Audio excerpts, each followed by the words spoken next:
Good evening and welcome to the news roundup for Thursday, March 9. I am Abigail Smythe. Among the stories in this evening's newscast, up to 10% of schools affected by ongoing strike by teachers. 3 men shot and killed in separate incidents in St. James. Woman forcibly taken from her home, beaten and left for dead in St. Anne. 2 men shot and killed by police during shootout in St. Mary.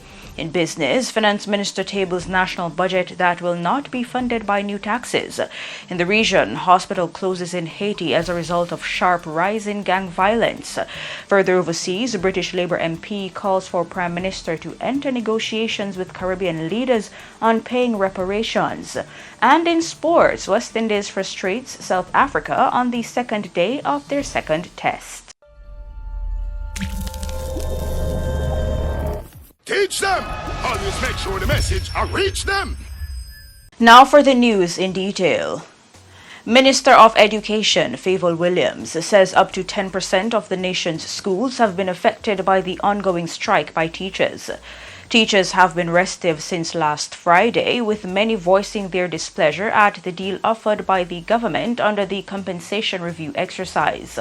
On Wednesday, nearly 60% of Jamaica Teachers Association delegates voted to reject the deal.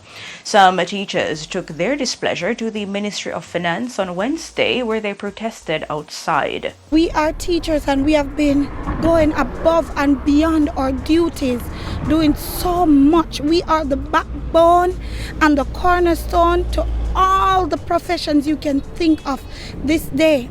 And those persons in the other profession, they have been getting their fair wages and their fair pay. And all we ask as teachers is that someone consider us. Living wages, I'm thinking that we can go home with like 250,000 per month. For some professions, it's just 5 CXCs. For teachers, entry level is a first degree. I paid a lot for my first degree and I'd really like to be compensated as such. In the meantime, the ministry says it has received no formal notice of industrial action by teachers. It is calling on the Jamaica Teachers Association to speak to its members regarding the lawfulness of the conduct of teachers involved in the protests. The ministry is warning that teachers who continue to flout the education regulations may be deemed to have neglected their duties, resulting in disciplinary action being taken. St. Catherine-based mechanic Robert Fowler has pleaded guilty to murdering 20-year-old accounting clerk Kenneth Jackson. Fowler entered the guilty plea when he appeared in the Supreme Court in downtown Kingston on Wednesday. Fowler had confessed to the murder in a caution statement shortly after being taken into custody in 2021. He will return to court on April 27 for sentencing. Ms. Jackson was reported missing on Wednesday, March 24, 2021 in Portmore, St. Catherine. Her body was discovered in the vicinity of the Portmore fishing village 2 days later. She reportedly left home for work but did not arrive there. When she did not report to work, her employer made contact with her mother, triggering a search. An autopsy revealed that she had been strangled. Matthew Hyde, the 20-year-old US student who is charged with torturing his girlfriend, is due to return to court on March 17. Hyde, who appeared in the Kingston and St. Andrew Parish Court Thursday morning, was remanded in custody.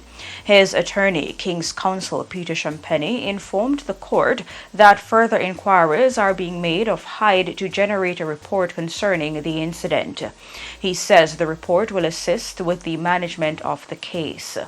Hyde is charged with assault occasioning grievous bodily harm, assault occasioning actual bodily harm, malicious communication, and false imprisonment. Meanwhile, the clerk told the court that documents from the Communication Forensics and Cybercrime Division concerning the charge of malicious communication are outstanding. The scenes of crime report and a statement from a first responder are also outstanding from the case file. Reports are that Hyde held his 19-year-old ex-girlfriend captive for 3 days in his dormitory on the campus of the University of the West Indies. The police say following a disagreement, Hyde repeatedly beat her and burned her with a clothes iron all over her body. Livingston Kane, the juror accused of offering $500,000 to the foreman to influence other jurors to return a not guilty verdict in the murder trial against dancehall artist Vybz Kartel, has been sentenced to 12 months imprisonment at hard labor.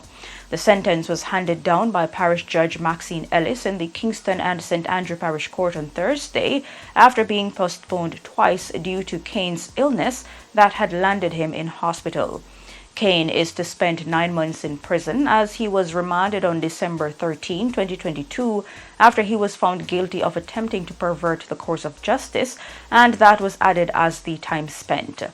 A sentencing hearing was held on Wednesday, at which time Kane's sister and daughter stood as character witnesses. They testified that Kane is a humble family man and a very good father. Kane, who is represented by defense attorney Valerie Nita Robinson, was on bail for 8 years. However, it was revoked by Ellis on December 13. Roshan Patterson, the man who is charged with the murder of popular social media influencer Anika Slickiana Townsend, has been further remanded. A bail hearing is to be held for Patterson on March 21. Thursday was the second deferred bail hearing since the case was first called up in the St. James Parish Court in November last year. The last deferred hearing was held in December. The new date was set when Patterson made an appearance in the St. James Parish Court before Justice Andrea Thomas. The Crown told the court that post-mortem and DNA reports are outstanding. Townsend's scantily clad body was retrieved from the sea in Reading, St. James on October 21.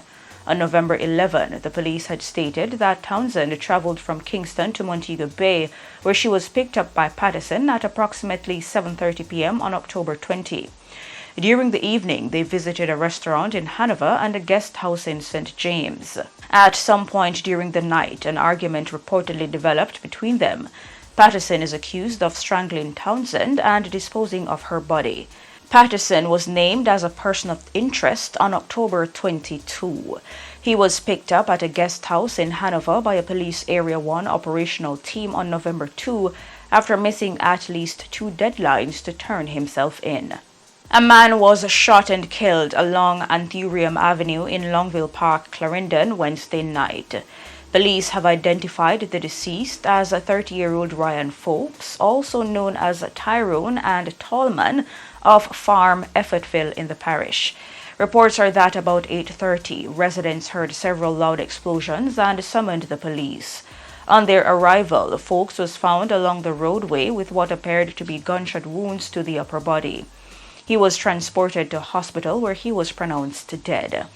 While the suspect is yet to be identified, the police theorized that Forbes' demise stems from his involvement in criminal activities. It is understood that he was released from prison in 2020 after serving 18 months for being in possession of an illegal firearm.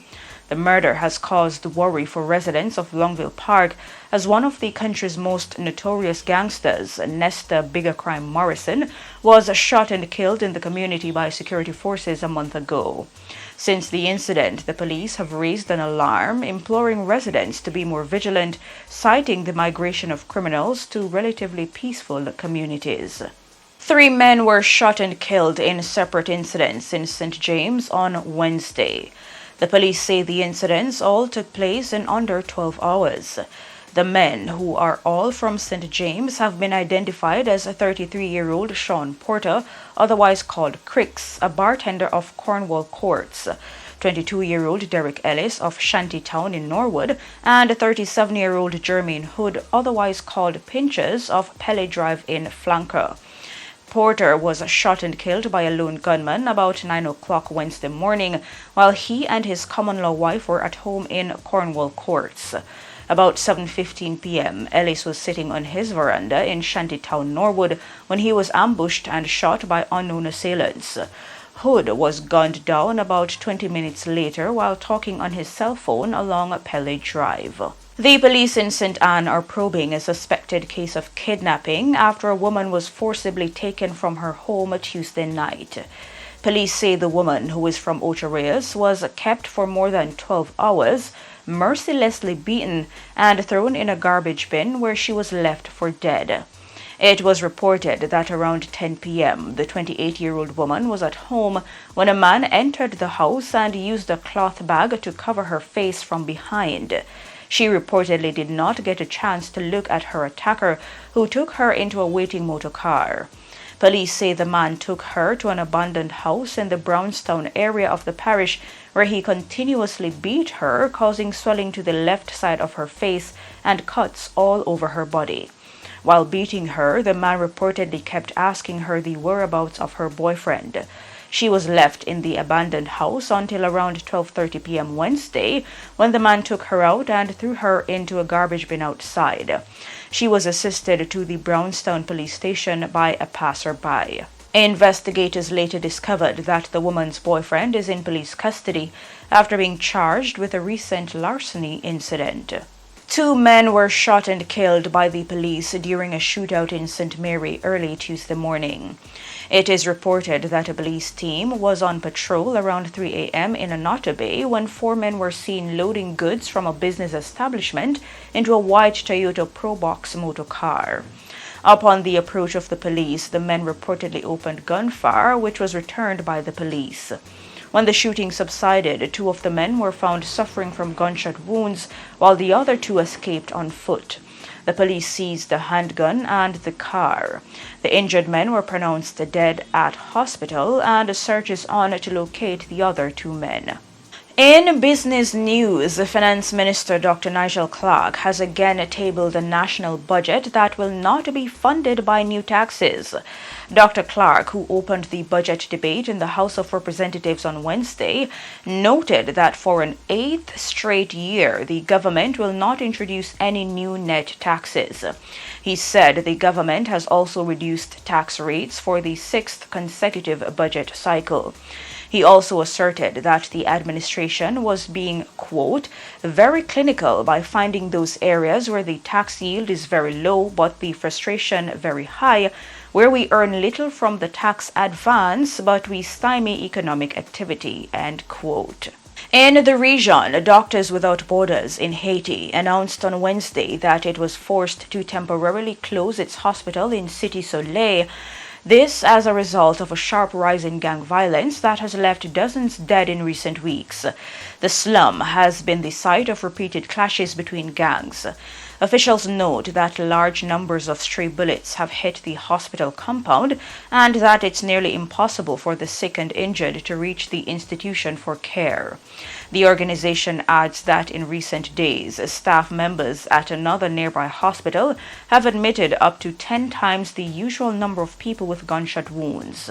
Human rights activists have said that from February 24 to March 4, more than 60 people have been killed in one area of the capital alone, with dozens of others kidnapped. Gangs continue to fight over more territory and are yielding more power since the July 2021 assassination of President Jovenel Moïse.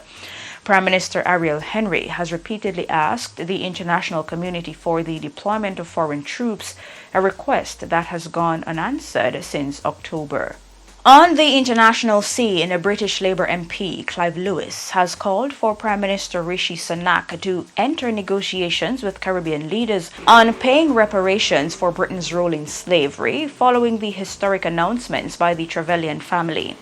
Speaking on Wednesday at a parliamentary debate on promoting financial security in the Caribbean, Lewis said the issue of reparations could not be dismissed as an obsession among a small group of so-called woke extremists. He said the recent announcements by the Trevelyans, an aristocratic British family, had opened the door of the debate a little wider.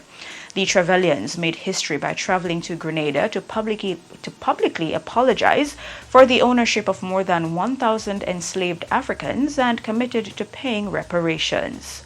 And in sports news, former captain Jason Holder lifted a struggling West Indies and frustrated South Africa with an innings of 81 not out On the second day of the second test at the Wanderers Stadium in Johannesburg on Thursday, the West Indies scored 251 in their first innings. They trailed by 69 runs, but it looked likely to be much worse before Holder played a sparkling innings. South Africa faced 3 overs at the end of the day, scoring 4 runs without loss to take their overall lead to 73 runs. And that's it for your news roundup for today. Please remember to like this video, leave a comment, and share the video with your family and friends. I am Abigail Smythe. Have a good evening and see you next time. Teach them! Hey, yo, hello! Send the message and make it reach them. It's teach them. Right here, Warlord representing. Thank you for watching. Like the video before you go. Please subscribe if you haven't done so. And remember to share the video with your friends and family. And browse the channel for more quality content. Until next time, walk good, my friends. Teach them!